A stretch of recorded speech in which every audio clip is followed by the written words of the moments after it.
No sé si ella se vea bien, la pantalla, ¿todo bien? Sí, se ve bien. Ok, vale. Bueno, entonces, el tema que voy a abordar ahorita es el del cuerpo estriado. Este tema, pues bueno, tiene mm, ciertas diferencias dependiendo de la literatura donde se aborde, porque algunos consideran como parte del cuerpo estriado estructuras anatómicas que pues son parte ya del diencéfalo y que pues como tal lo que es importante o en esta parte de lo que sería importante integrar como tal del cuerpo estriado es su función y las estructuras anatómicas que están relacionadas. Y sí, efectivamente, la mayoría de la literatura lo pronuncia o menciona exclusivamente al caudado y al putamen como los principales componentes del cuerpo estriado y la parte anterior de la parte rostral, pues de la cápsula interna. Entonces, ahorita voy a hablar más o menos de todo lo que conlleva, porque el cuerpo estriado tiene relación pues con la mayor parte del cerebro, porque habla o más bien se encarga de la coordinación del movimiento y su función pues es realmente muy importante, ¿no? Como comentaba hace ratito el maestro en la clase de tálamo, pues la relación con el tálamo motor, la relación con las cuestiones visuales, somatosensoriales y todo esto que conllevan a integrar un movimiento coordinado, pues es demasiado compleja y cualquier lesión en este tipo de circuitos, pues nos va a desencadenar síntomas que pues son, mm, que pueden llegar a inutilizar al paciente, ¿no? Entonces, vamos a hablar primeramente de los núcleos basales, los anteriormente conocidos o malamente conocidos como ganglios basales, como ya habrán visto en los conceptos básicos al iniciar el curso. Pues los núcleos como tal son las estructuras de los cuerpos, ¿no? Los somas neuronales que están dentro del sistema nervioso central y los ganglios son los que se encuentran fuera del sistema nervioso central, que también son cuerpos celulares. Entonces, realmente, pues esta nomenclatura es una nomenclatura un poquito ya vieja, estrictamente hablando. Pues sí lo pueden ver en mucha literatura como ganglios basales, pero estrictamente hablando, hablaríamos de núcleos, ¿no? Son cuerpos neuronales que tienen una composición diferente, ahorita lo vamos a ver, y que están dentro del sistema nervioso central. Entonces, los núcleos basales van a ser 5 núcleos que van a estar, pues, obviamente, profundos, subcorticales, y van a tener diferente origen, ¿no?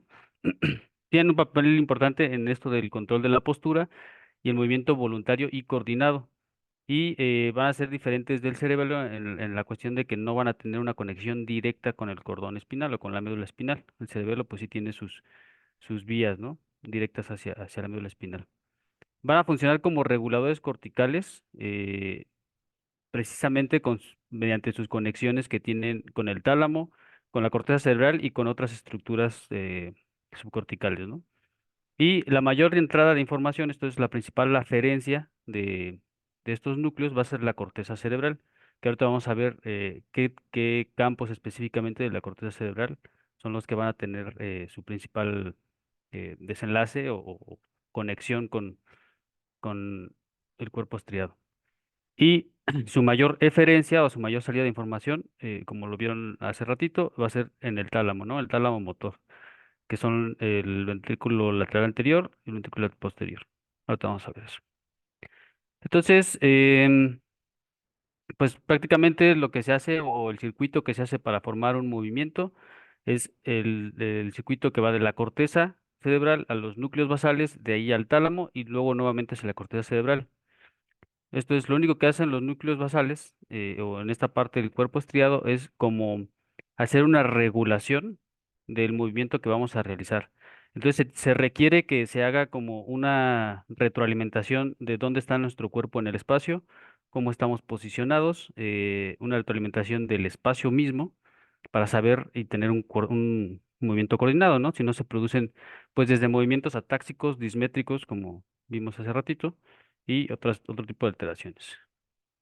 Entonces, estos son los famosos núcleos basales, ¿no? El núcleo caudado, el putamen, el globo pálido, el núcleo subtalámico y la sustancia nigra. Entonces, estrictamente hablando, como les comentaba, lo que va a hacer los núcleos basales, que sería el cuerpo estriado, van a ser núcleo caudado y putamen, que son sus dos principales componentes. Sin embargo, para el desarrollo del movimiento, pues tienen conexión con el globo pálido, el núcleo subtalámico y la sustancia nigra. Entonces, pues aquí los vemos, ¿no? En los varios cortes que muy seguramente ya han visto con el maestro Julio, pues aquí vemos en este corte axial, en esta parte, pues la región rostral y acá la región posterior. Y entonces aquí tenemos el tálamo, el globo pálido y el putamen, ¿no? Que juntos el putamen y el globo pálido, pues nos va a hacer el núcleo lenticular, que tiene una forma ahí como de lente, por eso se llama núcleo lenticular. Aquí en este corte lo único que alcanzamos a ver es la cabeza del caudado, pero el caudado, ahorita lo vamos a ver en otros cortes, pues tiene esta forma como de C y que está rodeando precisamente al tálamo, ¿no? Este es un corte sagital y aquí hacemos el corte axial a esta altura, ¿no? Por eso alcanzamos a ver nada más el corte, la cabeza del caudado. Aquí alcanzamos a ver también la parte de la rodilla, del cuerpo calloso y el esplenio también del cuerpo calloso, ¿no? Entonces el cuerpo calloso pues, pasa por arriba de estos dos. Em, alcanzamos a ver aquí también la cola, que sería esta parte de aquí, el caudado, y aquí no se ve el núcleo subtalámico, lo vemos más adelante. Entonces, como vemos aquí las conexiones entre esto, que sería el putamen, y el núcleo caudado, pues son muchas, ¿no? Y es prácticamente, pues están ahí pegados. Y ahorita vamos a ver cuáles son las funciones de esto. En el desarrollo embriológico de los núcleos eh, basales, vamos a tener que se desarrollan de algo que se conoce como la eminencia genicular o la eminencia ganglionar, perdón, no genicular. La eminencia ganglionar. La eminencia ganglionar, pues precisamente proviene de esto, ¿no? De su nombre antiguo, como de ganglios basales, y pues se va a desarrollar de esta forma, ¿no? Haciendo que pues el caudado y el putamen sean esta parte de aquí. O sea, de aquí se va a desarrollar el caudado y el putamen, y la parte anterior y la parte posterior, aquí va a ser el cuerpo amigdalino, y en esta parte anterior vamos a tener lo que es la parte, o la parte rostral, vamos a tener lo que es el cuerpo del núcleo subtalámico y su relación también con el el tubero ocular. Entonces, bueno, esto es como ya en un corte o ya siguiendo el desarrollo. Así es como se empieza a formar y a separar, ¿no? Tenemos entonces el putamen, va a quedar hacia acá y va a quedar hacia acá, hacia afuera el caudado, ¿no? Y su relación con el globo pálido externo, que posteriormente pues se va a ir juntando conforme va apareciendo la migración con el globo pálido interno. Realmente estos provienen de la misma vesícula germinal, que sería la del encéfalo, pero pues tiene cierta separación, ¿no? Por eso es el interno y externo, y también la parte de una separación, pues macroscópica, también tiene una separación funcional. Ahorita las vamos a ver esa. Entonces ya durante el desarrollo, pues al final va a quedar así, ¿no? Esto es en un corte coronal, el caudado, el putamen, el cuerpo amigdalino, y aquí tendríamos el globo pálido externo, el interno, y aquí la cápsula externa, ¿no? Aquí tenemos la ínsula, la cápsula interna está aquí. Doctor, Sí. no que le interrumpa. Y fíjese que en esa imagen se ve muy claro, muy claro. Ahí abajito de donde está la cabeza del caudado, de color como un poco como rosa, donde Ujú, dice ACB, pues yo ujú. creo que esa es la región de la Cumbens, ¿no? Sí, el núcleo accumbens. ¿Verdad? Ujú. Como está ahí, en continuidad como del estriado, ¿no? El estriado ventral que le llaman, ¿no? Exacto. Sí, que también vamos a ver otra su relación que tiene en pues con sus conexiones adrenérgicas, ¿no? Sí. Ok. Ujú. Entonces, como les comentaba, ¿no? Estrictamente el cuerpo estriado, pues eh, considera el núcleo caudado, el putamen, que esto es lo que se considera como el nuevo estriado o el estriado que es ya desarrollado en términos filogenéticos, o sea, la parte más como evolucionada o desarrollada del movimiento. Y el palioestriado, pues viene siendo lo que es el globo pálido en su parte interna y externa y el núcleo amigdalino. Y pues ya sus nombres alternos, es lo que le decía, ¿no? El núcleo lenticular, que es el putamen y el caudado, que diga el putamen y el globo pálido, y pues el cuerpo estriado ya es todo este complejo. Entonces, nuevamente, pues aquí tenemos las relaciones, ¿no? Entonces, pues en resumen, la parte esta de dónde está localizado el cuerpo estriado y sus relaciones o las estructuras anatómicas adyacentes, pues vamos a tener esto. Otra vez, en una visión un poquito más tridimensional, tenemos aquí el cuerpo calloso de este lado que estaría dividiendo. Y aquí el cuerpo estriado y el putamen, ¿no? Su relación interna, este sería el tálamo, que como decía el maestro, pues es como si fuera un huevo, y pues está ahí en relación con el ventrículo lateral, los ventrículos laterales que estarían aquí, ¿no? Haciendo un corte axial nuevamente, pues tenemos este corte axial, pues está a nivel medio de los núcleos basales, y por eso es donde, pues el típico donde podemos ver pues los núcleos, ¿no? En sus relaciones. Entonces, nosotros ahorita lo vamos a estudiar como conforme las literaturas más actuales, que es el cuerpo estriado se consideran solamente el núcleo caudado y el putamen, ¿no? Y entonces estos van a recibir proyecciones del telencéfalo, aunque son también, pues el telencéfalo es la vesícula germinal que es pues donde se derivan, ¿no? La mayor parte de los componentes corticales y subcorticales.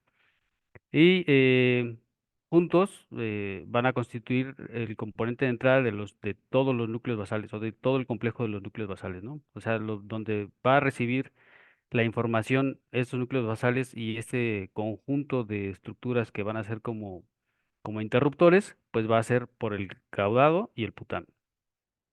Entonces el caudado va a tener su forma de C, como ya lo vieron, y va a estar relacionado al ventrículo lateral, va a estar lateral al tálamo y medial a las fibras de la cápsula interna, ¿no? Esta foto que pongo aquí me gustó por el tipo que ya, o sea, ya no es tanto como un esquema, sino ya es prácticamente el esquema. Es una imagen fusionada de una angiografía con pues con unas fotos ya em, pues de resonancia en 7 teslas, ¿no? Entonces, lo que podemos ver aquí es precisamente los componentes, ¿no? Del caudado, del putamen y la cápsula interna, ¿no? Entonces aquí, dentro de ya poniéndolo en un corte, esta es la foto, ¿no? De la resonancia, y poniéndolo en un corte histográfico que se tinciona con calvidina. La calvidina es una em, proteína que transporta el calcio. Entonces se ha visto que pues tiene las estructuras subcorticales o profundas, o incluso en estas partes del cerebro, tienen una definición pues muy, muy específica para ciertas estructuras. Aquí lo que vemos en los núcleos basales son los matrizomas y los somasomas, que se llaman, ¿no? Y son como componentes o islotes dopaminérgicos que son los que se van a encargar o los que van a desarrollar, digamos que son como las unidades funcionales, ¿no? Los chips dentro de los núcleos basales. Entonces, los matrizomas pues son como los que están alrededor de, los que se encargan un poco de tener una función más de entre sostén y mantenimiento de los somasomas, ¿no? Entonces, bueno, el putamen y el caudado o el cuerpo estriado como tal van a tener estas divisiones conforme a sus funciones y el número de estas islas, ¿no? Que sería la parte sensorimotora que tiene mayor aferencia de la corteza cerebral hacia el putamen, ¿no? La parte asociativa, que es un poco más del caudado, y la parte límbica, que tiene un poquito más de relación con el cuerpo amigdalino. Entonces, estas son como las tres, o funcionalmente, las tres partes en las que se puede dividir el cuerpo estriado. Y aquí lo que tenemos es, pues, la irrigación, ¿no?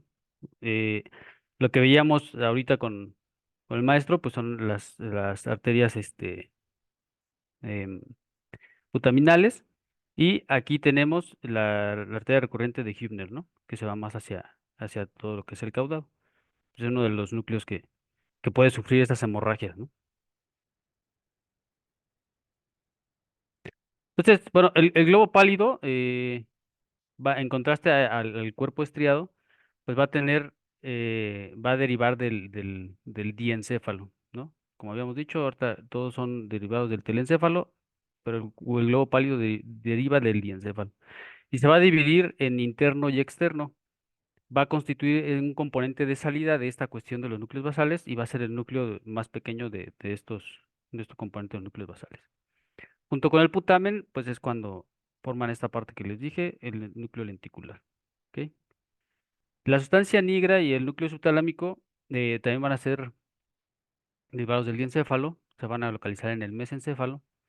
La sustancia negra se va a dividir en dos componentes, la pars compacta y la reticulada. La pars compacta va a estar formada de neuronas con mielina que van a tener proyecciones rostalmente y van a formar el circuito principal con el cuerpo estriado, ¿no? Y la pars reticulada va a ser una continuación directa del globo pálido. Va a ser, digamos, como más la salida de esta cuestión del motora, ¿no? El núcleo subtalámico va a formar un circuito contiguo con el globo pálido, como lo vamos a ver más adelante. O sea, vamos a ver las funciones de cada uno de los núcleos y posteriormente cómo es toda la conexión, ¿no? Si nos da tiempo, pues veremos algunos síndromes clínicos ahí que se forman para darle como importancia a todos estos circuitos, ¿no? Entonces, y este se localiza entre el mesencéfalo y el encéfalo, la sustancia negra, ¿no? Entonces, aquí tenemos en un corte coronal nuevamente el núcleo caudado, el putamen, globo pálido en su segmento interno y externo. Aquí ya tenemos la sustancia negra, aquí tendríamos, o si lo viéramos en un corte axial, estaríamos viendo ya el mesencéfalo, ¿no? Que no sé si ya lo vieron con el maestro, pero tiene esta figura del, del ratón Miguelito, del ojito, el osito marihuano, decía el maestro, ¿no? Con los ojos rojos por el núcleo rojo y las orejas sucias precisamente por la sustancia negra, ¿no? Y bueno, ese es el tipo de células que vamos a estar viendo en los núcleos, ¿no? Precisamente en el cuerpo estriado. Se conocen como neuronas espinosas, pues sí, espinosas, no espinales, porque no están en la médula espinal, este, y no espinosas. Y lo que sucede es que la mayoría de estas que se ven como espinas, pues son botones sinápticos hacia dendritas de otras neuronas y la principal función de estos botones sinápticos es la inhibición, o sea, son GABAérgicos. Y vamos a ver que el cuerpo estriado, su principal función es la desinhibición, eh, porque digamos que eh, el, el- el cuerpo como tal o la señal tónica es una, digamos que en su estado basal o en su estado default, es algo que está como tal, como una excitación, ¿no? Tiene un tono que está continuamente produciéndose en los músculos. Por eso, pues, podemos mantener una postura, incluso acostados, podemos mantener una postura. Cuando este tono se pierde, pues es la que nos permite realizar movimientos. Y por eso, cuando hay algún daño, puede haber una rigidez o espasticidad, que en el caso, por ejemplo, del Parkinson es más una rigidez y es lo que impide una inhibición para que nosotros podamos realizar un movimiento. Por eso los vemos rígidos, ¿no? A los pacientes. Entonces, bueno, eso es como aparte. Eso es es importante que la función principal de esto sea la desinhibición. Entonces, las comunicaciones o el medio por el cual se comunica el cuerpo estriado con el resto del cerebro, pues va a constar de varias fibras. Inicialmente, o las más numerosas, son las fibras corticoestriales, que son estas que ponemos acá, ¿no? La principal aferencia hacia el putamen va a ser la corteza motora primaria y la corteza somatosensorial. ¿M? Y la corteza prefrontal y la parietal y la corteza de asociación va a estar más relacionada hacia el caudado, ¿no? Eso significa que el putamen tiene un poco más como de relación con la reacción a lo que estamos sintiendo y lo que nos estamos moviendo. Y el caudado, pues como bien comentaban hace ratito de las praxias, pues desde aquí se inicia, ¿no? O sea, sí tiene su lugar y su colocación en las regiones motoras y en las regiones de asociación, pero digamos que se forman como esquemas motores, ¿no? Como chips, que al quedar aprendidos queda como el esquema, y entonces solamente ya lo podemos realizar sin que estemos a veces conscientes de ellos, como por ejemplo manejar un auto estándar o hacer algunas cosas que pues hacemos ya casi como sistemáticamente, ¿no? Como caminar incluso. Entonces, la corteza prefrontal pues, va a tener su relación con la cabeza del caudado, la corteza sensorimotora y parietal con el putamen, la corteza temporal también con el putamen en la región medial y caudal, y la corteza occipital con la cola del caudado, ¿no?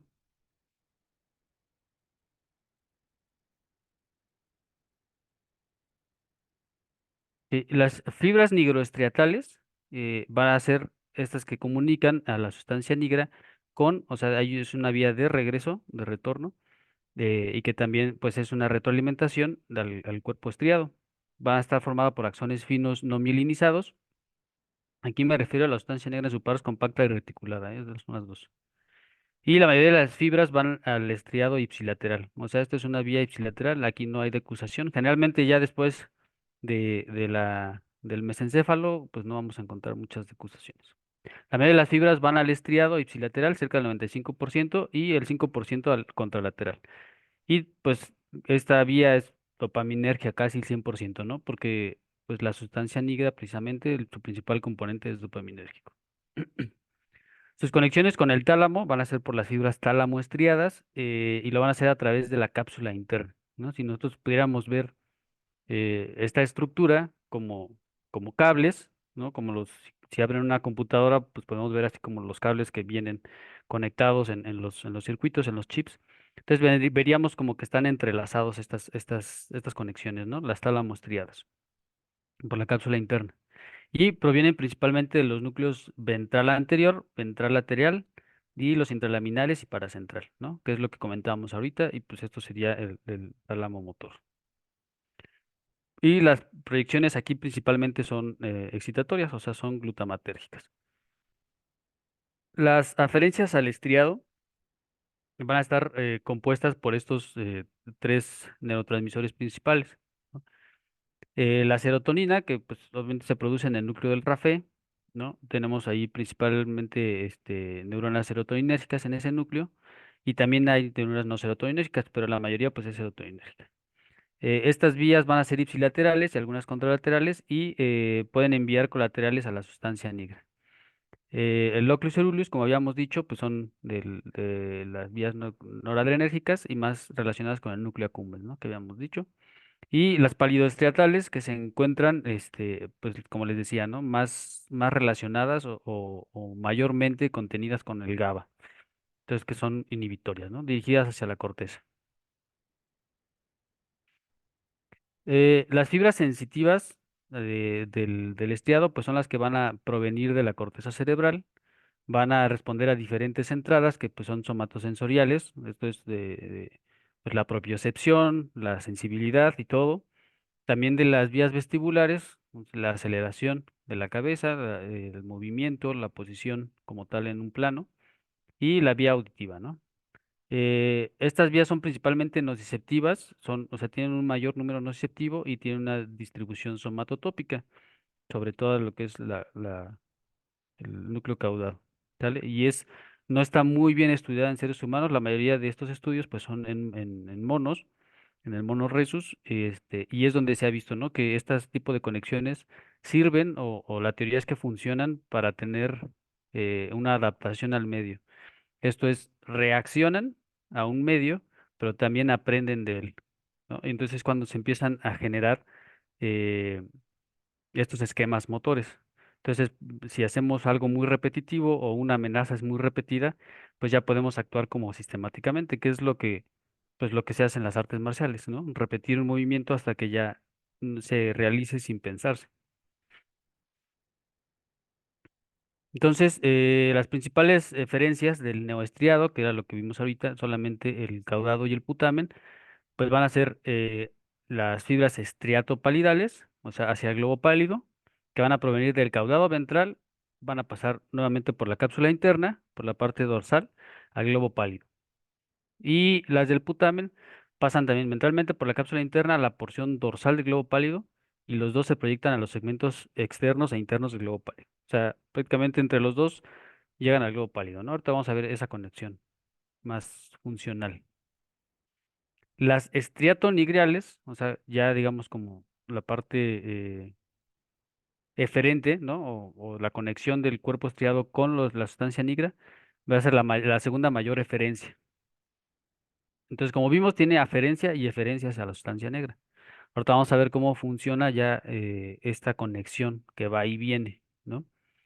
Es la mayor referencia, la mayoría de las acciones proyectados a la sustancia negra vienen de colaterales del globo pálido, van a pasar por el brazo posterior de la cápsula interna y dorsal al pedúnculo cerebral, y van a terminar en la parte reticulada de la sustancia negra.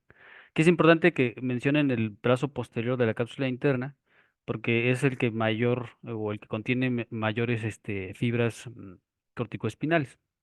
Entonces, digamos, aquí toda esta cuestión motora es regulada, ¿no? O sea, es para que veamos un poquito la importancia de que pues, todo lo que se mueve tiene que pasar por aquí. Y entonces, pues obviamente aquí que nos mencionan la sustancia negra como una relación pues clínica, cuando vemos, por ejemplo, la degeneración de la sustancia negra en más de un 80% es cuando se producen pues, los síntomas de un parkinsonismo. Entonces, al ser la mayor eferencia de los núcleos basales, en este caso del cuerpo estriado, pues el movimiento, o sea, todo lo que pasa por aquí o se coordina con el movimiento, tiende a detenerse en esta parte, ¿no? Porque no hay como tal una vía dopaminérgica que continúe. Entonces, bueno, las fibras, continuando con las fibras estriatocorticales, digamos ya del cuerpo estriado hacia la corteza, ya su parte eferente, su regresión van a pasar también principalmente por la corteza auditiva primaria y la corteza de asociación. Son células de gran tamaño, principalmente colinérgicas, y estas proyecciones pues realmente no se sabe, ¿no? Tienen como una función incierta, hay teorías de por qué es como una retroalimentación hacia la corteza, que podría ser como un autoexamen de saber que estamos haciendo un movimiento bien o que lo estamos realizando adecuadamente. Entonces, en resumen, o digamos que puesto más simple, las conexiones aferentes del cuerpo estriado van a ser, o sea, van a llegar, son aferentes, van a llegar de la corteza cerebral, ujú, van a pasar hacia el núcleo del caudado, hacia el putamen. Ya habíamos dicho que las somatosensoriales y las motoras son principalmente hacia el putamen. Vamos a tener también entrada de información por los núcleos intralaminares del tálamo y por la sustancia negra, ¿no? Y la parte eferente va a ser hacia la sustancia negra, ¿no? Principalmente. Pero recordemos que también hay hacia el tálamo, hacia la parte motora y y hacia la corteza, ¿no? Que son las que son como no sabemos específicamente bien qué son. ¿Sale? Entonces, las dos principales aferencias del globo pálido, aquí ya estamos hablando del globo pálido, va a ser hacia el cuerpo estriado y el núcleo subtalámico. Entonces, recordemos que el globo pálido es el primer lugar como de relevo del cuerpo estriado, ¿no? El primer lugar a donde se van las señales del cuerpo estriado. Y al llegar al globo pálido, entonces, unas regresan al cuerpo estriado y otras al núcleo subtalámico. ¿Sale? Y ahorita vamos a ver qué función es la que hace. Eh, También van a tener proyecciones pálido-talámicas, ¿no? Esta va a ser la mayor diferencia del globo pálido. Se va a originar en el segmento interno y va a formar la famosa asa lenticular. Ujú. Esta asa lenticular, pues es la comunicación, digamos que la que le pasa el mensaje al tálamo motor para realizar precisamente el movimiento, ¿no? Para la coordinación y la conciencia del movimiento. Entonces pasa medial rodeando el brazo posterior de la cápsula interna y esta parte o esta región se considera como el campo H o de Forel, ¿no? Mm, Aquí podemos ver en esta imagen, me gusta porque podemos ver precisamente pues todas estas relaciones, ¿no? Lo que estamos viendo es, pues digamos, viéndolo desde una parte, pues podría decirse como inferior, ¿no? Como si estuviéramos, aquí está la comisura, por ejemplo, vamos a ponerlo, ¿no? Aquí está la comisura anterior, entonces más o menos tendríamos un poquito más acá adelante, a lo mejor el quiasma hacia acá atrás, ¿no? Este, y bueno, este es el tallo cerebral, en pocas palabras. Aquí vemos el pedúnculo cerebral, vemos el putamen, el globo pálido en su parte externa, el globo pálido en su parte interna y la cápsula interna, ¿no? Cómo se ve esta división. Y aquí lo que vemos, pues, es el tálamo y su relación, ¿no? Entonces aquí lo que vamos a ver son las proyecciones pálido-talámicas, esto es del globo pálido al tálamo. Y el asa lenticular o esta parte del campo H de Forel que hace esto, ¿no? Entonces, estas son las comunicaciones del globo pálido externo que pues viajan, digamos, como anteriores o rostrales al pedúnculo y van hacia la parte de los núcleos ventral anterior y ventral lateral, ¿no? Y el fascículo lenticular, que también aquí tiene esta parte de la H2 de Forel, que también son otras vías que se consideran como también un poco interminadas, que tienen ahí su parte histórica, pero al final esta parte es como la más específica, ¿no? De esta parte, la conexión pálido-talámica. Entonces el pálido interno va a tener dos orígenes principales de sus proyecciones, una que va a ser motora central con proyecciones talámicas y al núcleo pedúnculo pontino, y la otra límbica con proyecciones hipotalámicas y el núcleo avenular, ¿no? Esas sí, aquí no están bien terminadas. Y sus conexiones con el pálido, con el subtálamo, ¿no? El núcleo subtalámico. Entonces, estas conexiones van a provenir del pálido externo, van a formar el fascículo subtalámico con las fibras subtálamo-palidales. Presentan colaterales que llegan a la sustancia negra ya y son proyecciones principalmente GABAérgicas, o sea, inhibitorias, ¿vale? Entonces, aquí ya empezamos a ver un poco de lo que son las funciones que tienen en relación de las estructuras que adyacen del cuerpo estriado. Entonces, tenemos que, por ejemplo, el caudado va a tener cierta comunicación que es aferente, ¿no? Totalmente con lo que es el globo pálido y como las conexiones eferentes, que son del mismo globo pálido, pues van a tener ya las conexiones con el tálamo, ¿no? Principalmente, y aquí no están hacia el núcleo subtalámico, que están acá de este lado. Ok, entonces, ya las pálido-nigrales van a ser igual del pálido externo, recordemos que son los dos, externo e interno. Su referencia principal es a la paz reticulada y colaterales al núcleo subtalámico y también son GABAérgicas. ¿Ok? Y el núcleo pedúnculo pontino. Este núcleo pedúnculo pontino tiene una vía específica o una vía em, pues un poco más directa de los circuitos que vamos a ver ahorita, que se conoce como el circuito directo e indirecto dopaminérgicos de los núcleos basales. Entonces, todo esto ahorita se lo estoy mencionando así como un poco rápido, porque pues solamente para que sepan a qué me voy a referir yo cuando les diga pues cómo funcionan estas cosas, ¿no? Entonces, estas fibras pálido pedúnculo pontinas se van a originar en el pálido interno, pasan caudal y dorsal al núcleo subtalámico y ventrolateral al núcleo rojo. De ahí dorsal al núcleo pedúnculo pontino y área parabraquial y se consideran que, bueno, sus relaciones con las áreas asociativas, sensorimotora y límbica, ¿no? Que se proyectan al núcleo pedúnculo pontino. Todas estas partes de las vías pues se han hecho con resonancia funcional y con resonancia con tensor de difusión, que son las que realizan estas imágenes, ¿no? Que se ven ahí, pues de colores que se ven bonitos. O sea, la forma en la que hace el tensor de difusión es dibujar precisamente las vías, ¿no? Entonces, las pálido-corticales, pues también estas fibras se van a originar, casi todas se originan en el segmento externo, principalmente colinérgicas, y van a ser hacia la corteza motora primaria y suplementaria. Esto ya es como la vía de salida, ¿no? Ok. Entonces, pues estas son las eferencias del globo pálido.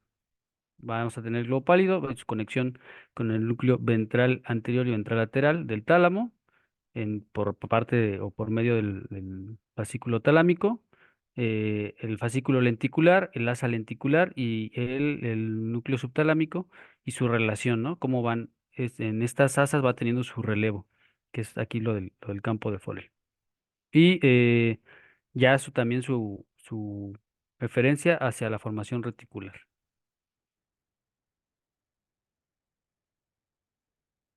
Ok, entonces ahora sí, ¿cuál es la fisiología y neuroquímica de estos, ¿no?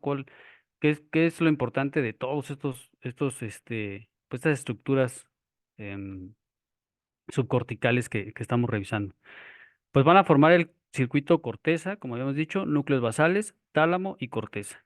Y este va a estar modulado por otros dos circuitos adicionales, que se considera el estriado, sustancia nigra, estriado, y el globo pálido, subtalámico, globo pálido. Entonces, como vemos, estos circuitos, pues obviamente van y regresan, pasan, o sea, los tres circuitos y terminan donde inician, por decirlo así, ¿no? Entonces, eh, digamos que es em, una entrada de instrucciones, es decir, digamos, yo quiero realizar este movimiento, mi cuerpo o esta parte recibe la información de, por ejemplo, no sé, quiero agarrar un cierto objeto que está en la mesa. Entonces, se recibe información visual, se recibe información de a cuánto estoy más o menos de la mesa, todas estas cuestiones, y nos dice con qué fuerza yo tengo que hacer mi movimiento para poder ejecutar algo, pues precisamente coordinado, que pues no me lleve a más allá, ni me falte fuerza para poder llegar a ese lugar. Ese es el resumen de lo que hacen estos circuitos, ¿no? Y obviamente, pues las interrupciones o alteraciones en estos circuitos van a ser responsables de que tengamos alteraciones, pues ya clínicas, ¿vale? Entonces, la mayoría de las neuronas córtico-estriadas van a liberar glutamato. Recordemos que esto es excitatorio, ¿no? Entonces, como les comentaba, la función o la principal función del cuerpo estriado es la desinhibición. La relación entre el cuerpo, entre el estriado y el globo pálido, mediante el GABA, o sea, esto, digamos, ya la parte interna es inhibitoria, por eso se genera doble inhibición. En la parte interna de los núcleos basales, no del cuerpo estriado. Las neuronas tálamo-corticales también van a tener glutamato y el objetivo final, pues, es la excitación de la corteza cerebral, o lo que les comento, la desinhibición, lo mismo. Cuando no existe movimiento, o sea, cuando estamos en un estado basal de reposo, el estriado se va a mantener en silencio. O sea, el cuerpo estriado no va a tener un disparo tónico como el resto de los núcleos basales que ahorita vamos a ver, ¿no? Mientras que las del globo pálido pues van a estar activas. Y a estas, si el globo pálido está activo, el globo pálido va a inhibir las fibras tálamo-corticales. Entonces, las fibras tálamo-corticales pues son las que producen, o en cierta forma, las que producen el movimiento. Por eso, mientras no hay movimiento, el globo pálido va a estar activo inhibiendo a las fibras tálamo-corticales. La relación o el circuito del cuerpo estriado directamente con la sustancia negra y de regreso al cuerpo estriado, como les decía, es como una retroalimentación, pero se desconoce precisamente en qué modula esta retroalimentación, ¿no? O sea, en qué modula saber por parte de la sustancia negra cómo se está realizando el movimiento o el tipo de descargas que se están generando en esas neuronas. Y se relaciona con una función GABAérgica del cuerpo estriado hacia la sustancia negra, o sea, nuevamente inhibitoria, ¿no? Entonces, para ponerlo como en algo gráfico, que pues, es lo que nos gusta a nosotros los neurofisiólogos, sería, si pusiéramos como este tipo de esquemas, los hacen poniendo pues, como pequeñas agujas o pequeños electrodos o receptores en los núcleos, ¿no? Y pues, por ejemplo, en este caso, se hace un estímulo con glutamato sobre el cuerpo estriado, ¿no? Aquí inicia el estímulo. Entonces, tenemos que antes del movimiento, o sea, si se fijan, no hay ningún ni disparo, ¿no? Las neuronas están como en silencio. Al entrar el glutamato, hay excitación, ¿no? Al haber la excitación, todos estos cuadritos que están aquí están pasando, digamos que al mismo tiempo. Cuando estamos aquí sin movimiento, el tálamo sí está generando una descarga, pues se podría decir tónica, porque está una descarga repetitiva, ¿no? Y de igual forma, la sustancia negra de la paz reticulada está constantemente generando esta descarga, ¿no? Que es el tono. Entonces, nosotros generamos aquí un estímulo excitatorio en el cuerpo estriado. Esto va a generar que la sustancia negra se inhiba, esa parte tónica, ¿no? Eh, y al inhibirse la parte tónica o esta descarga, va entonces a estimular, o sea, va a permitir que tanto la, la corteza motora pueda realizar el movimiento, como el tálamo también pueda tener cierta excitación. Esto es que mientras estos están activos, van a estar aquí inhibiendo, ¿no? A la corteza motora y al mismo tiempo también al tálamo. O sea, no va a permitir la excitación, ¿no? Entonces, el objetivo como tal de este del globo pálido del núcleo subtalámico y globo pálido, eh, el objetivo del globo pálido es inhibir, ¿no? Incrementar la inhibición de las proyecciones pálido-talámicas.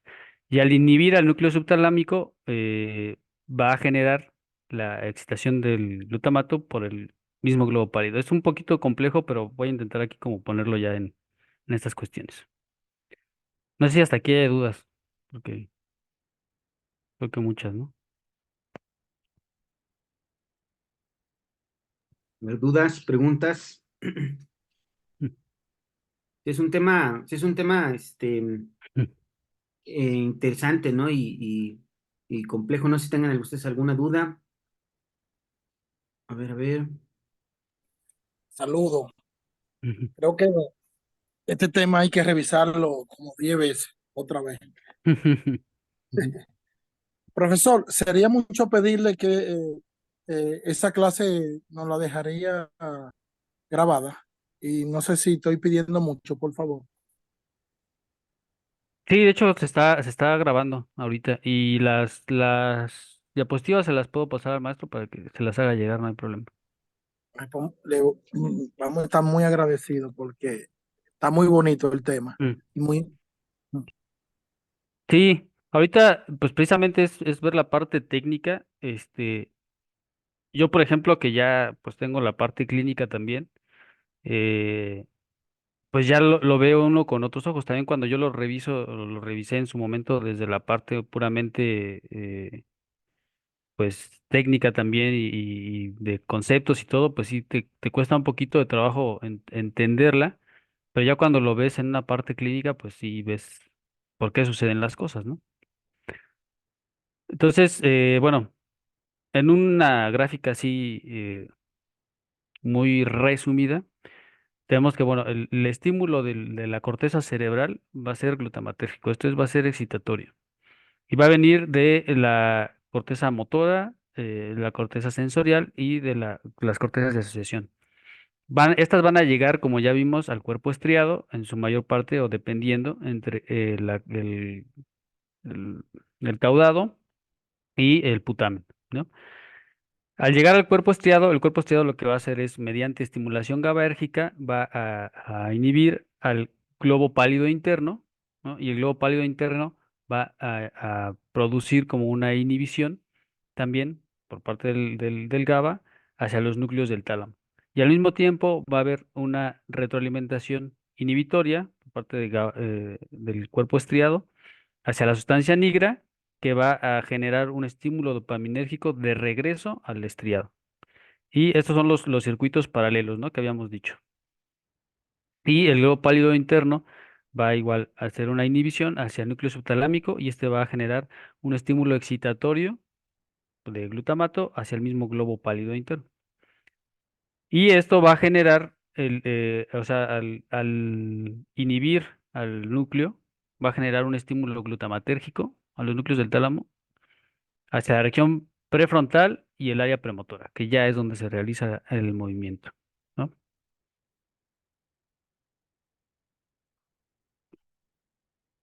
Ah, quiero avanzar.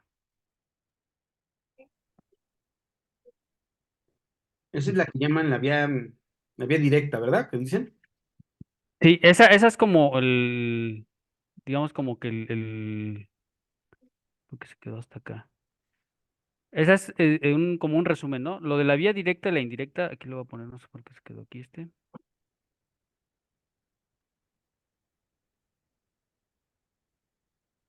Ok.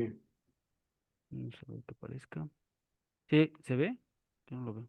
No, es que está una diapositiva. Ah, una antes, ¿ah? Sí, ahí está. Ahí está.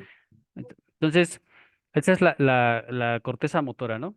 Aquí están las dos vías, como comenta el maestro. La vía directa es la que está, pues digamos, como del lado derecho, y la vía indirecta es la que está del lado izquierdo, ¿no? Entonces, la corteza motora va a entrar al cuerpo estriado. Vamos a tener aquí vías dopaminérgicas del, digamos, receptores de uno y receptores de dos, ¿no? Que son, tienen distintas correlaciones o distintos efectos sobre los núcleos. Entonces, al llegar el estímulo de las vías dopaminérgicas, lo que vamos a tener, pues bueno, uno, el estímulo inhibitorio va a ser este que está en negro, va a bajar por la vía directa, llega al globo pálido interno, la sustancia negra reticulada, y va a hacer este estímulo de regreso, ¿no? Igual, recordemos que esto es excitatorio, hacia el núcleo talámico ventral lateral y hacia esto que habíamos visto que es el núcleo pedúnculo pontino, ¿no? Que es otra vía, digamos, que ya hacia la parte motora. Entonces, en esta vía del núcleo ventrículo lateral, ya regresa hacia la corteza, generando como pues esta excitación, y regresa, entonces ya tiene su movimiento o ya tiene la orden de movimiento. Entonces lo que les decía, en la vía directa, bueno, en todas las vías, en las dos vías, lo que se hace es, llega el estímulo de la corteza a decir, por ejemplo, pues quiero moverme o quiero hacer cierto movimiento, quiero agarrar tal objeto o quiero llegar a tal lugar. Entonces, lo que hace la corteza es recabar la información de lo que vamos a necesitar para ese movimiento y digamos que se la pasa aquí a los núcleos basales, ¿no? Esa información. Entonces los núcleos basales se encargan de saber con qué fuerza, con qué intención, cuánto tiene que ser el tono, hasta dónde nos tenemos que detener, con toda esta información que le está pasando a la corteza cerebral, ¿no? Y por eso hace estos relevos. Cada uno de estos núcleos pues va a tener la función de inhibir o de provocar el movimiento, ¿no? Se pasa ya al ventrículo lateral, que es como ya el encargado de integrar toda la cuestión, y de ahí ya pasa a las áreas de asociación, que principalmente sería el área premotora y luego ya el área motora, ¿no? Y de igual forma la vía indirecta, que es más, tiene un componente más dopaminérgico de los receptores de dos, igual va a iniciar aquí con una inhibición hacia el globo pálido externo. Esto va a inhibir el núcleo subtalámico y también a inhibir el globo pálido interno. Y el núcleo subtalámico al inhibirse va a generar una extensión. Este circuito de retroalimentación es como un circuito de seguridad. Esto es, si nosotros tuviéramos esta disminución aquí en el núcleo subtalámico, la inhibición o sea, si no tuviéramos esta, pues, o estuviera disminuida esta parte de la vía, la inhibición del globo pálido externo continuaría, ¿no? O sería mayor sobre el núcleo subtalámico.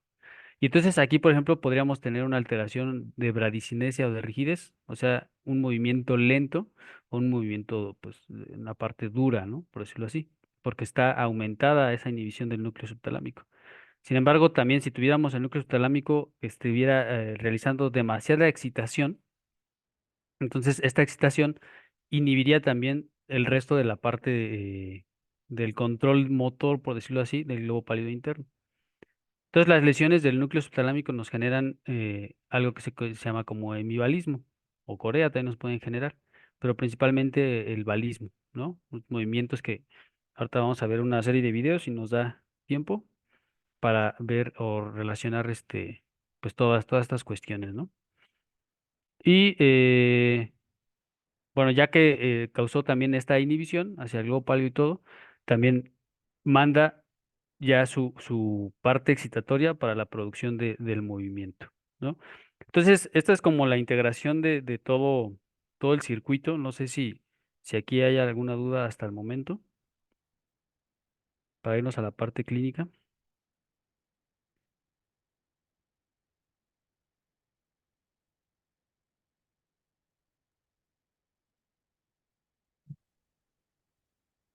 Dudas, dudas, Comentarios. comentarios ahí. Supongamos en términos de las... Pues Leo, sí, Leo. Mm. como comentó, es complejo las conexiones, pero como yo lo entendí era la vía directa y la vía indirecta, ¿no? Que la directa es excitatoria y la indirecta pues inhibitoria, ¿no? La de córtico, estriado pálido, tálamo cortical y la otra, la indirecta es la larga, ¿no? Córtico, estriado pálido, subtálamo, pálido, tálamo cortical.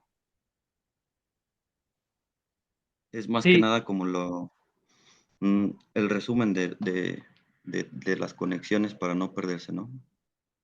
sí, sí, sí. Sí, o sea, digamos que a grandes rasgos lo podemos dejar en ese tipo de, pues de concepto, porque al final, pues el cuerpo estriado y todo su vía, pues es inhibitoria, ¿no? Lo que pasa es que algunos, o sea, más que uno sea inhibitorio y otro excitatorio, son como el tipo de receptores que mantiene y realmente cuántos núcleos están inmiscuidos, ¿no? Entonces el estímulo sigue siendo, si te das cuenta en la gráfica, el estímulo sigue siendo inhibitorio, ¿no? O sea, sale del cuerpo estriado, inhibitorio los dos, ¿no? Tanto la vía indirecta como indirecta. El problema es que sí, o sea, la secuela o la consecuencia de que no pase, por ejemplo, por el globo pálido o el núcleo subtalámico, pues es que en una hay excitación y en otra hay inhibición, ¿no? Al final.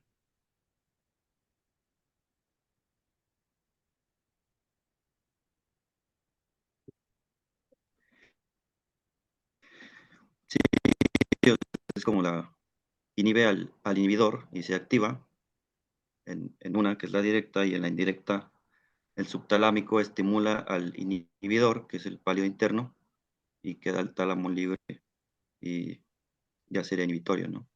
Ajá, exacto. Sí. Yo tengo aquí, por ejemplo, ves la salida, ¿no? De las dos, este, y pues es inhibitorio, ¿no? Tanto la directa como la indirecta. Pero sí, o sea, la consecuencia de no pasar por el núcleo subtalámico o no realizar un estímulo sobre el núcleo subtalámico, pues es precisamente esa, ¿no? Que en una hay excitación y en otra hay inhibición. La directa, pues es primeramente inhibitoria y la indirecta es excitatoria.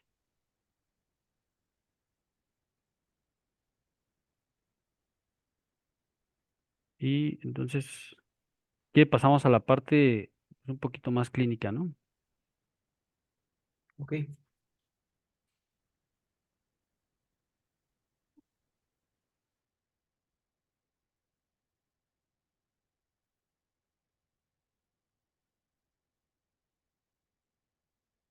Intentar abriendo aquí los videos.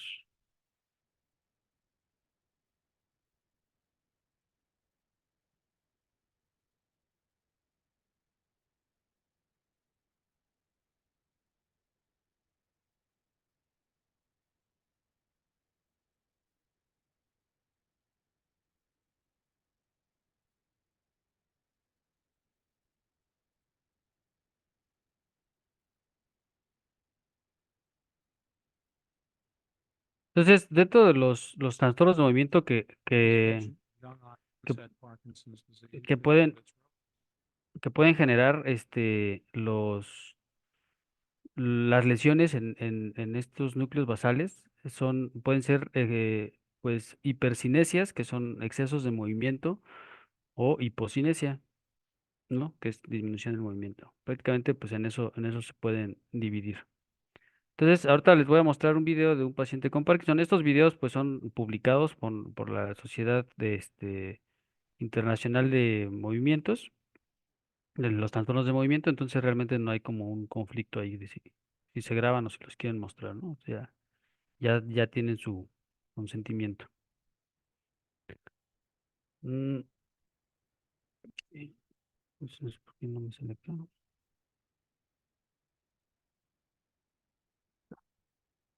¿Ahí están viendo el video? Sí, ¿ah? Ok. Sí. Entonces, esto es lo que vamos a ver aquí es un paciente con Parkinson, ¿no? Voy a bajar un poquito el volumen para que... Entonces, aquí lo que nos mencionan es que es un paciente con un inicio temprano del Parkinson, ¿no? Aquí lo que vemos, por ejemplo, en el Parkinson temprano, pues es la disminución en el braceo, ¿no? Vean cómo la marcha, eh, pues tiene un braceo abolido del lado izquierdo, aunque todavía, pues no hay una marcha magnética o una marcha, este, em, pues con los cortos, con los pasos cortos, como normalmente los tenemos en un Parkinson. Vemos también, por ejemplo, la hipocinesia o la hipomimia, ¿no? En la cara, que le llaman la cara del jugador de póker. Cuando se le pide al paciente que haga movimientos rápidos con la mano izquierda, que es la que no bracea, pues son lentos, ¿no? Con esta sí puede hacer movimientos con la derecha, movimientos rápidos, repetidos, y con la izquierda, pues no.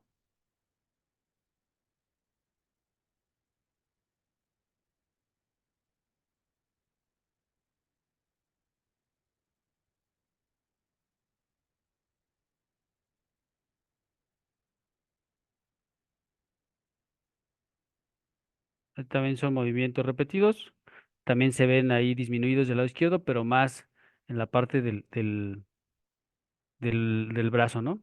Entonces, el Parkinson tiene esta evolución que es, pues digamos, primero unilateral y va generando o se va evolucionando. Ya después puede ser iniciar como en manecillas de reloj, ¿no? Primero la mano, luego el pie, luego el otro pie, ¿no? Contralateral y luego la otra mano.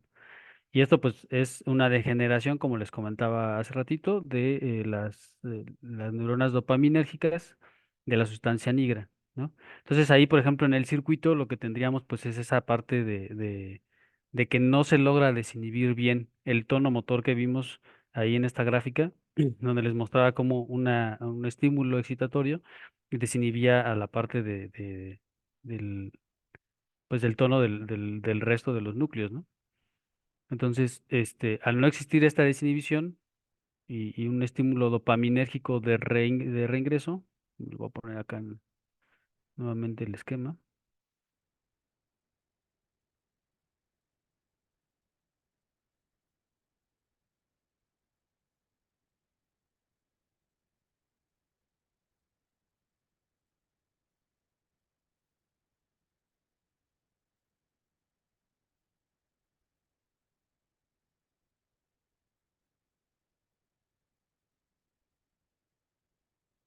Entonces, al no existir esta parte, ¿no? Al tener ya en la sustancia negra de la parte compacta, tener una disminución en la cuestión dopaminérgica, no tenemos ese estímulo hacia el estriado como de retroalimentación, ¿no?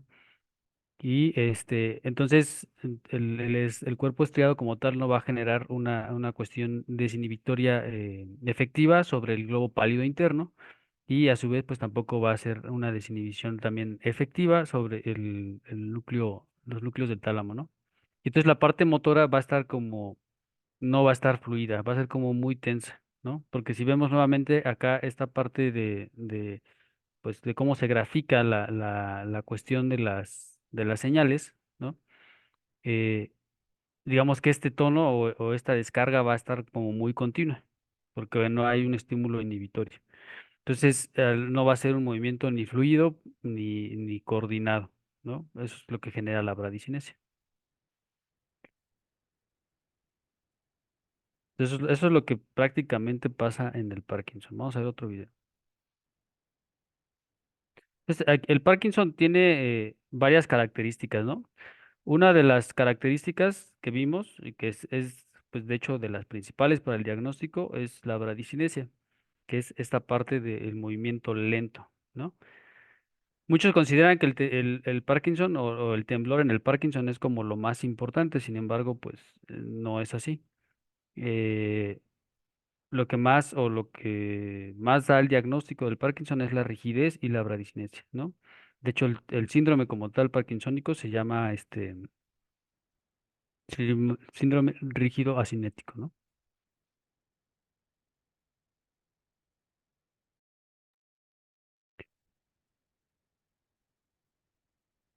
Entonces, vamos a ver este otro video. Este es un paciente que tiene mayor predominancia en el temblor.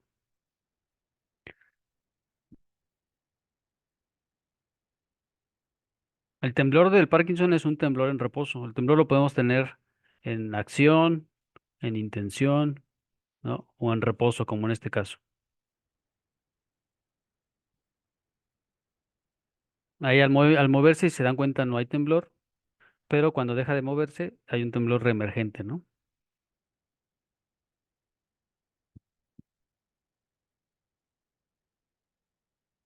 Entonces, ¿qué estaría sucediendo ahí si estamos hablando de que el temblor solamente sucede en reposo?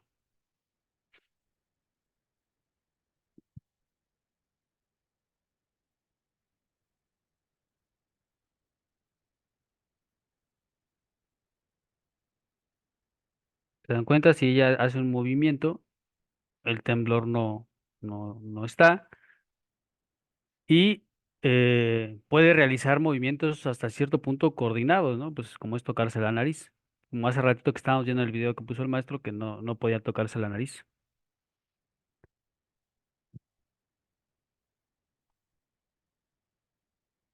No sé, me oigo cuando se está viendo el video. Sí, No, es que como no se mueve aquí el micrófono, pensé que... sí, sí se escucha. Ujú. Entonces, ¿qué pensarían que está sucediendo aquí si y el paciente está solamente presenta el temblor en reposo? ¿Se acuerdan que les había comentado, ¿no? ¿Qué pasa cuando está en reposo el, en los núcleos o en el circuito del cuerpo estriado?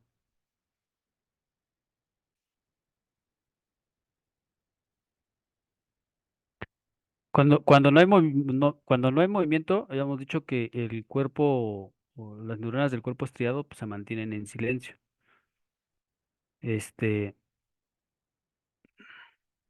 voy a poner otra vez la diapositiva.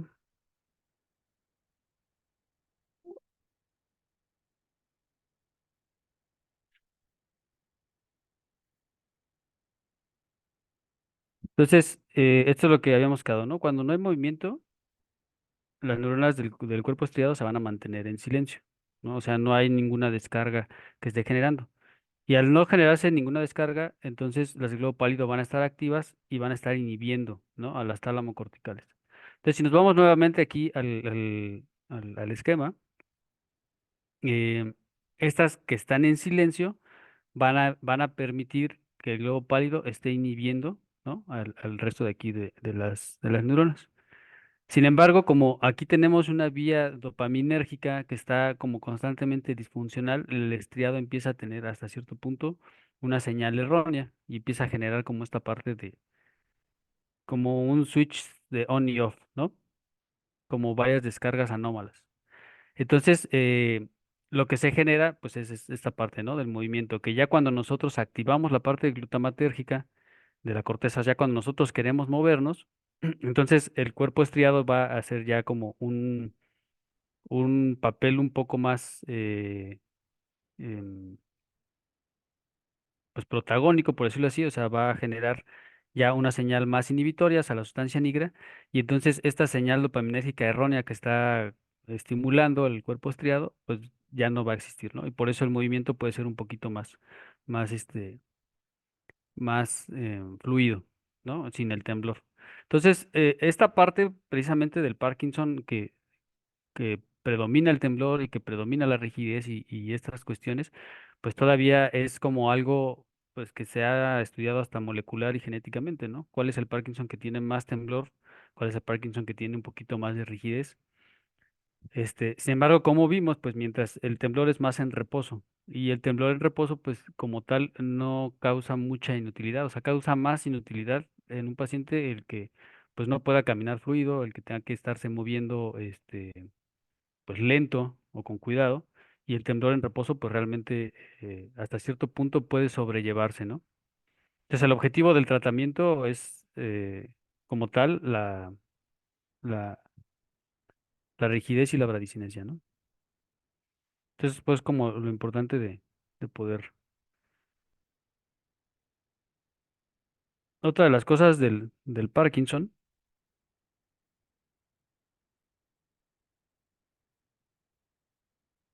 es la marcha, ¿no?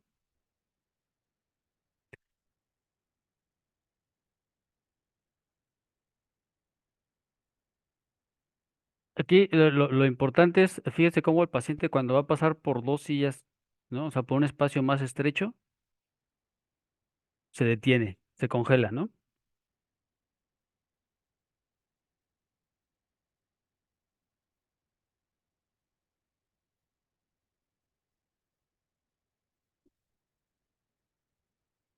Entonces, ese congelamiento de la marcha también tiene que ver con la parte que les comentaba yo, ¿no?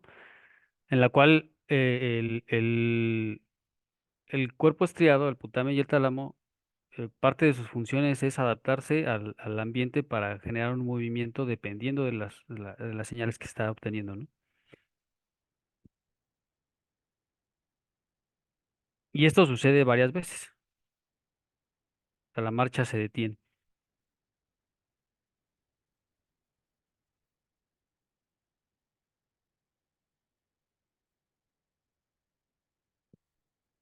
Otra cuestión ahí del Parkinson es ese giro como en bloque, ¿no? Tiene que girar todo el cuerpo poco a poquito.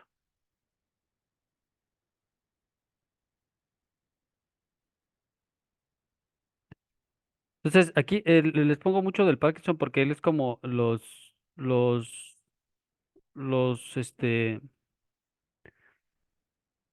como la enfermedad como más principal o en la cual vemos mucho de los efectos de las lesiones, ¿no? O de estas vías, alteraciones en estas vías.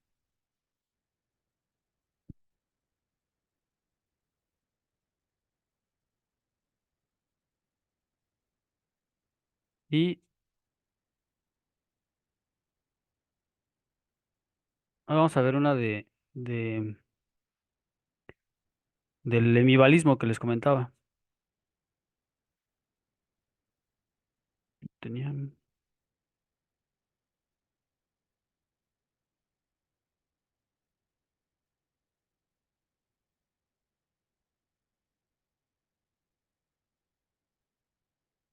que no tengo la Corea.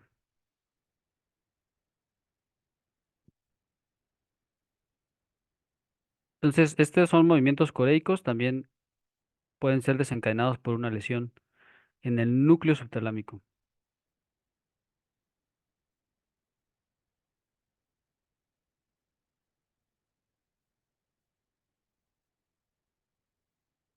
En este caso, la Corea está generalizada, ¿no? Está tanto del lado derecho como del lado izquierdo. Cuando una lesión, pues, aparentemente es más una cuestión genética, pero cuando una lesión está presente en el núcleo subtalámico, pues se presenta la parte o la Corea o el hemibalismo se presenta del lado contralateral, ¿no?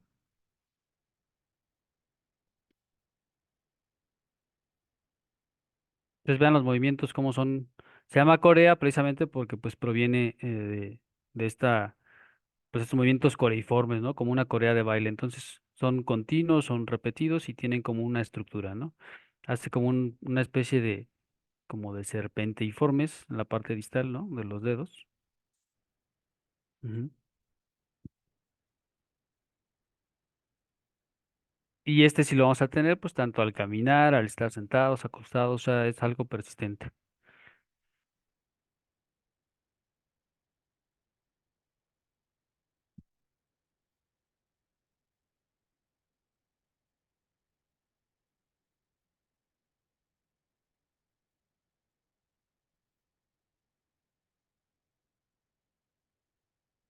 Ok, y aquí está más presente pues en las manos, ¿no? Más en los brazos, en las piernas no está tanto.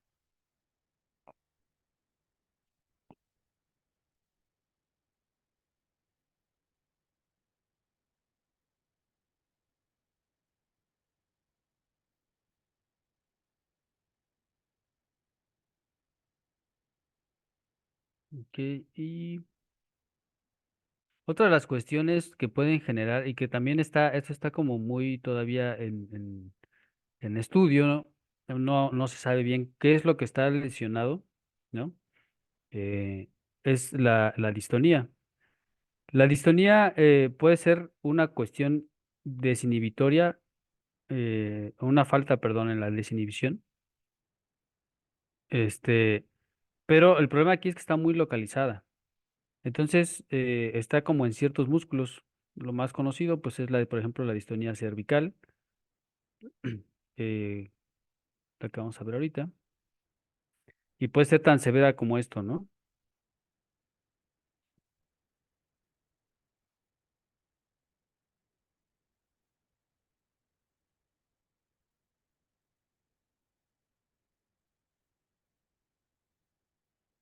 Entonces, ahí la contracción es del músculo, a veces puede ser de un solo lado. En este caso, pues, hace un retrocólisis, esto es que hace el cuello hacia atrás, porque la contracción, pues, es más en la parte de atrás, ¿no? En el trapecio.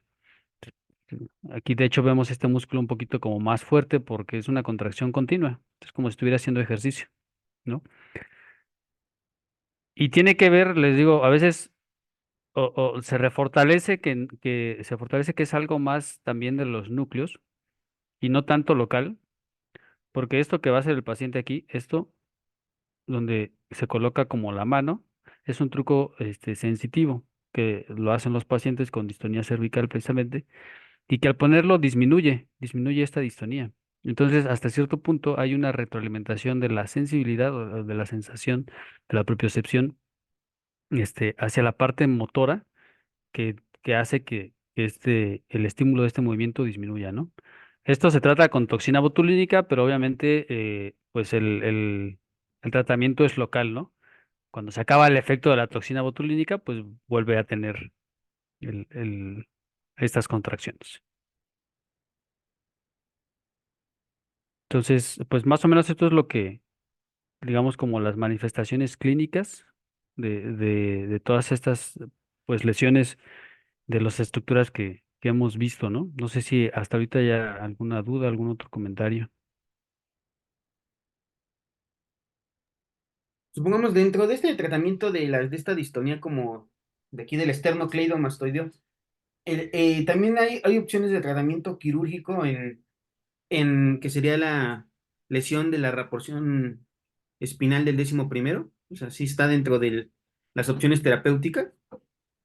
Lo que pasa es que, bueno, para lesionar, por ejemplo, los núcleos o hacer lesiones muy específicas, pues se pierde ahí toda la cuestión del movimiento, ¿no? O sea, es como, lo que hay aquí es una hiperexcitabilidad, pero quitar el movimiento, pues sería que también, pues quitáramos la posibilidad de mover el cuello, ¿no? O de mover en esa parte. Entonces, por eso debe ser como exclusiva en ese músculo, porque lo malo de la distonía es que es como muy local. Sí hay distonías pues muy severas que impiden incluso hasta la marcha, eh, pero sí, sí, más que nada la lesión o las lesiones que se utilizan son en los movimientos hipercinéticos, ¿no? Como en las coreas o, o en los hemibalismos, ¿no? Se genera una lesión justamente en el núcleo subtalámico para que haya pues como esta desinhibición cortical y ya se pueda mantener pues quieto, ¿no? El brazo. Ok. Ujú, Sí, porque vemos, es que una revisión de un artículo del nervio, ¿no? De la porción espinal del décimo primero. ujú, Y entonces hablan sobre un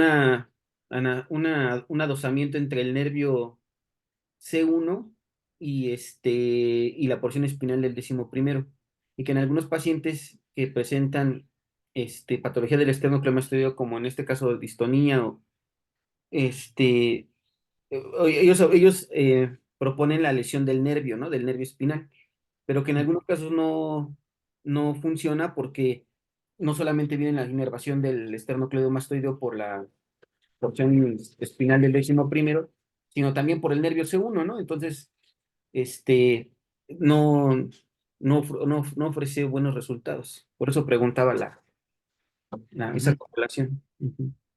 Sí, sí, porque pues precisamente el tratamiento hasta ahorita pues como más efectivo es esta parte, ¿no? Pues solamente paralizar el músculo, porque al final si llega a haber una renervación, al haber una lesión del nervio o algo, pues llega a ser coordinado por los mismos núcleos, ¿no? Los Sí. núcleos basales que están pues disfuncionales. Ujú.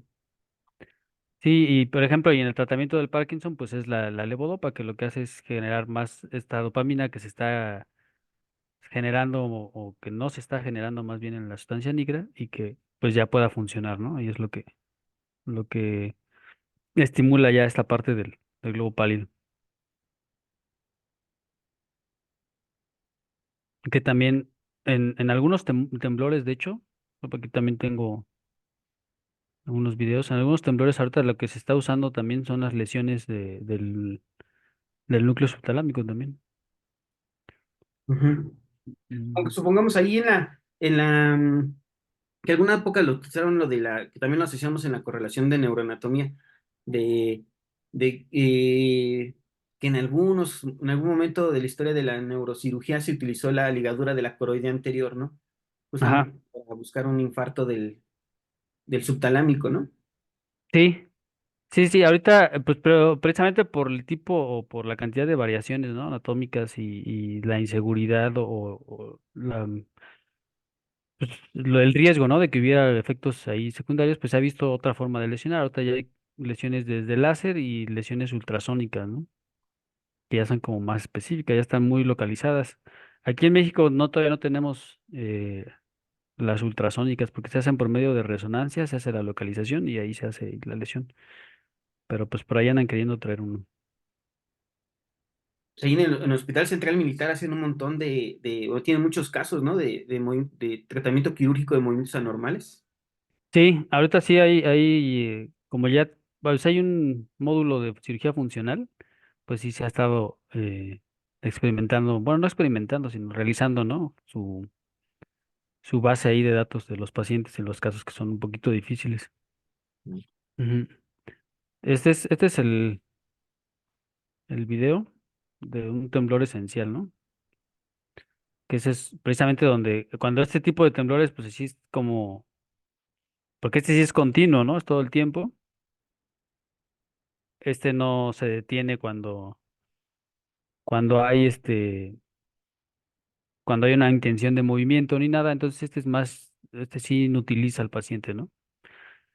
Incluso, por ejemplo, en ella que lo tiene así cefálico, pues puede incluso hasta modificar el mismo temblor, la laringe, y esto pues a la deglución y pasar agua, saliva, incluso puede generar ahí alteraciones, ¿no? Y en estos casos, pues que está precisamente donde se hacen estas lesiones, ¿no? Que les comentamos del núcleo subtalámico.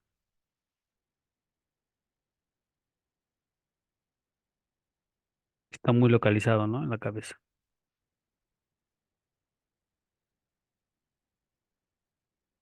Entonces sí, tiene el tema realmente es complejo en el aspecto de que, pues, por ejemplo, esta parte de las descargas tónicas de los núcleos basales y todo, pues son cosas que también no tienen mucho que se conocen, ¿no? Y ahorita con las capacidades de la resonancia funcional, las resonancias con tensor de difusión que hacen las corticografías y todas estas cuestiones, pues se ha visto mucho más, ¿no? Y pues se ven incluso hasta estas distribuciones somatotópicas dentro de los mismos núcleos, ¿no? Y no sé si quieren ahí abarcar a otra cosa o... Si tengan alguna duda o alguna pregunta para el doctor Torres, un tema bastante amplio, pero no sé si tengan un tema, una pregunta en específico, algo que quieran comentar,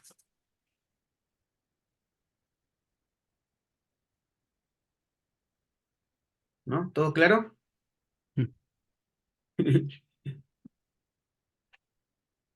Yo creo que el tema de cuerpo estriado es como el libro de Testit no, perdón, el de la Target, que en el prólogo dice que la anatomía se tiene que leer y olvidar 10 veces antes de entenderla, ¿no? Yo creo que así es el tema del estriado, ¿no? Tienes que leerlo y olvidarlo unas cuantas veces antes de que ya realmente uno le vaya em, entendiendo, ¿no? Ujú. Sí, sí, como les comentaba, ¿no? Yo cuando, antes de verlo o ver su aplicación clínica, pues también el mismo cerebro es selectivo, ¿no? Y dice, pues si no lo voy a usar, ¿para qué me lo aprendo, no? Pero ya una vez empezando a ver pues sus implicaciones, pues tanto farmacológicas, quirúrgicas, de tratamiento y todo, pues sí ya ves al paciente y casi casi tiendes a ver qué parte está disfuncional del circuito, ¿no? O sea, hacia dónde te puedes ir y pues todo lo que se va integrando precisamente con lesiones de este tipo. Más que nada en pacientes que de repente tienen estas cosas, ¿no? O sea, en pacientes que son como los de enfermedad de Parkinson, que es un poquito más progresivo, pues sabemos que es una vía dopaminérgica que está como más difusa y que pues es algo hasta cierto punto ya conocido, ¿no? Pero en pacientes que tienen un infarto, por ejemplo, en este caso de la arteria recurrente de Hübner, ¿no? O una hemorragia o algo, y que lesiona exclusivamente el núcleo caudado, pues sí puede desarrollar ahí pues una gama, ¿no? De síntomas o de signos que pues habiéndolos distinguidos, sabiendo la función del caudado dentro de todo este papel del control del movimiento, pues puedes sospechar, ¿no? Es difícil ver un paciente así que solamente tenga ahí una lesión, pero sí los hay. Ok. Oye, doctor, ¿y la correlación entre lo que serían lesiones del estriado y estos movimientos anormales como Parkinson o en la Corea y el deterioro cognitivo? Ahí cómo va la correlación funcional. Ah, sí, o sea, la cuestión con el Parkinson es que o sea, el Parkinson como tal es un síndrome, ¿no? Síndrome parkinsónico. Entonces, hay varias enfermedades que lo desarrollan. Cuando es puramente la degradación de las neuronas dopaminérgicas de la sustancia negra, pues es como tal la enfermedad de Parkinson ya descrita. Pero cuando hay, por ejemplo, una demencia por cuerpos de Lewy, que se llama, estos cuerpos son, pues es una taupatía que se va generando, van generando como una basura, digámoslo así, dentro de las neuronas que se va acumulando tanto en la corteza cerebral como en las vías motoras. Entonces, el deterioro cognitivo y el parkinsonismo se desarrollan casi con una diferencia de entre 6 meses y un año. O sea, eso sí lo vemos, ¿no? Hay veces que, pues, por ejemplo, quien nos llegan referidos y dicen es que tiene Parkinson y Alzheimer. Entonces, a veces eso es difícil de verlo, ¿no? No es imposible, pero más que eso, sospechar, por ejemplo, en una demencia por cuerpos de Lewy, que empieza a generar esta parte, ¿no? Entonces, hay muchas enfermedades de depósito que lo que generan no es nada más los trastornos de movimiento, sino también la demencia. Eh, sí hay su componente cognitivo-conductual, ¿no? Del cuerpo estriado, estas lesiones isquémicas o lesiones hemorrágicas de esta parte, van generando más bien van haciendo una degeneración como hacia las vías corticales, corticoestriales. Y entonces ahí lo que se pierde un poquito es, o se ve más asociado pues a trastornos depresivos, más que algo cognitivo, ¿no? O sea, precisamente porque, pues supongo yo que tiene que ver con las vías dopaminérgicas y serotoninérgicas que hablamos, ¿no? Que se relacionan con todas estas vías del cuerpo estriado. Entonces, al lesionarse esas, pues esos estímulos dopaminérgicos y las vías pues inciertas o no definidas, pues serotoninérgicas, noradrenérgicas y de estas partes, pues generan más que nada trastornos conductuales, depresión, emocionales, todo este tipo de cuestiones. Sí, pero la cuestión cognitiva va más relacionada a otras enfermedades, ¿no? Que afectan en general Ok, perfecto. al cerebro. Bien, no sé si tengan alguna duda, pregunta para el doctor Diego. Tiene bastante experiencia clínica y correlación funcional, fisiológica. No sé si tengan alguna duda o quieran hacer algún comentario. Doctor, a mí me salió una duda con respecto a, bueno, un poquito más hacia la clínica, con respecto a los tipos de temblores. Comentaba que existe temblor de intención, que había en reposo y demás, pero ¿todos esos temblores se presentan en Parkinson o ya serían como más característicos de otras enfermedades? Sí, no, precisamente la clasificación que hace la Sociedad de Movimientos Anormales de este tipo de temblor es para la identificación de enfermedades. Por ejemplo, ahorita en este temblor, ¿no? Que vimos del temblor esencial, eh, pues ese lo vemos en acción, en intención. A veces el temblor se, se puede confundir, un temblor parkinsónico se puede confundir con un temblor esencial. Voy a como abordar un poquito esta parte de las características del temblor, porque precisamente para eso existe, ¿no? La clasificación. A ver si lo tengo por acá. O sea, el temblor puede dividirse eh, en frecuencia y amplitud. La frecuencia es como la rapidez en la cual pues se presenta el temblor y la amplitud es qué tan grande es ese temblor, ¿no? Entonces, en el Parkinson lo que vemos es que no solamente es un temblor de, de reposo, sino que es un temblor amplio, o sea, tiene movimientos amplios y es al mismo tiempo, pues al ser amplios disminuye la frecuencia, ¿no? Porque tendría que estarse moviendo así muy rápido para tener amplitud y frecuencia eh, incrementadas. Entonces es un temblor amplio y lento, una frecuencia baja. Entonces ese tipo de temblor está asociado al Parkinson, ¿no? Amplio, lento y de reposo. Cuando el temblor, por ejemplo, mayor, es más rápido, tiene una frecuencia rápida y una amplitud disminuida, va más asociada al temblor este, esencial, ¿no? O otro tipo de temblores. Hay también, por ejemplo, un temblor de Holmes, que esa es una lesión del núcleo rojo, muy específico, porque ese temblor lo vamos a tener en todo, ¿no? En intención, en reposo y en acción. Eso lo tengo acá. Y ese temblor, pues, va a tener una amplitud grande y una frecuencia, pues, grande para el tipo de amplitud que tiene. Pero para eso nos sirve como distinguir o ir caracterizando, ¿no? Muchas gracias, doctor. Vemos esto. Este es el temblor de Holmes, ¿no? Este lo vamos a tener presente en todo, ¿no?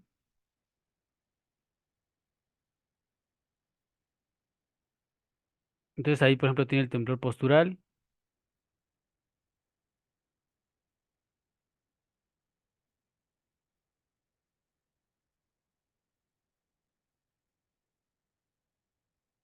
Ahí si quiere tocar, por ejemplo, esta parte, ¿no? Pues no puede porque el temblor continúa. Entonces no hay, por ejemplo, ese sería un temblor de intención. Si queremos que toque esa parte y continúa temblando, pues entonces está ahí presente, ¿no? Igual cualquier movimiento que hace el paciente, pues lo presenta, ¿no? No disminuye y tiene esta amplitud que pues está incrementada y es, digo, a cierto punto rápida, ¿no? Y ya aquí, pues como extra, pues si nos damos cuenta, hay a lo mejor aquí una ptosis palpebral del lado derecho, y cierta parálisis aquí a lo mejor del tercero, del sexto diría yo, del lado izquierdo. Entonces probablemente tiene alguna lesión tumoral o alguna hemorragia o algo en el tallo cerebral, que es donde está el núcleo, ¿no? Núcleo rojo. Y por eso está generando esta parte.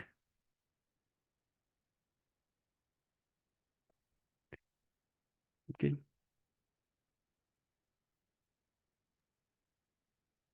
De acuerdo, perfecto. Pues yo creo que ¿no? Terminamos. Pues muchas gracias, doctor, doctor Diego. No sé si quiera dar algún comentario final.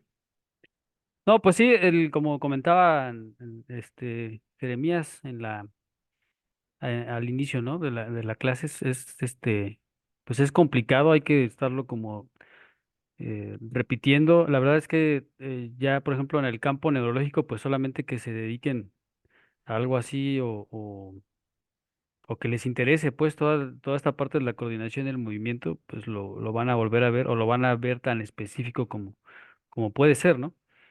Porque pues ya ahorita hay libros enteros de esto que se dedican hasta los tipos de neuronas, como les comentaba ahorita, ¿no? Los islotes neuronas dopaminérgicas, los somasomas, los matrizomas, eh, ya los cortes histológicos pues más especializados, la parte fisiológica en la cual pues ya se ven las descargas tónicas de las neuronas. Entonces, pues como también decía usted hace ratito, el campo para la neuro pues parece nada más incrementarse, ¿no? Cada vez conforme tenemos más avances tecnológicos, pues se va abriendo más, más descubrimientos, más campo y se va volviendo más complejo. Entonces, cosas que a lo mejor sabíamos o pensábamos que ya teníamos resueltas, porque, por ejemplo, esto que yo les comento, estas vías que vieron, la directa y la indirecta, son teorías, o sea, no hay realmente algo que esté como comprobado, que tengamos así, no sé, un, una molécula de dopamina marcada y que veamos cómo hace todo el trayecto o cómo hace el estímulo y todo. O sea, al final esto es una teoría, son la teoría de las vías, ¿no? Y estas teorías pues van cambiando conforme se van encontrando estos descubrimientos, ¿no? Entonces, pues sí, es muy complejo y se pueden meter tanto como quieran y les interese, pero pues con que sepan ahorita, yo creo para cuestiones del diplomado, que están ahí estas estructuras y que funcionan de esta forma y que pueden generar estas patologías al verse lesionadas, yo creo que pues se cumple, ¿no? El propósito. Así es. Ujú. Bien, pues muchas gracias, doctor, doctor Diego.